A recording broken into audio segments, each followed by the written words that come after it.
آقا علیہ السلام نے فرمایا قیامت کے دن سب سے پہلے مجھے باہر لایا جائے گا قبر انور سے، اور پوری قیامت کے کل انبیاء اور ان کی امتوں کا قائد میں ہوں گا۔ جب ساروں کی زبانیں بند ہوگی تو خطیب قیامت میں ہوں گا۔ جب سارے دبے ہوئے ہوں گے تو شفاعت کی خوشخبری سنانے والا اور ان کی شفاعت کرنے والا میں ہوں گا۔ جب ہر ایک پر پریشانی اور مایوسی کا عالم ہوگا تو انہیں خوشخبری دینے والا میں ہوں گا۔ اور قیامت کے دن سب انبیاء اور ان کی امتیں موجود ہوں گی۔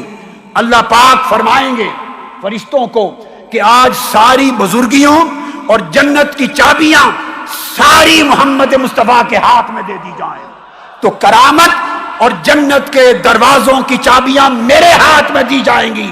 گویا تاجدار کائنات قیامت کی ہر کرامت کے بھی مالک ہوں گے اور جنت کے بھی مالک ہوں گے۔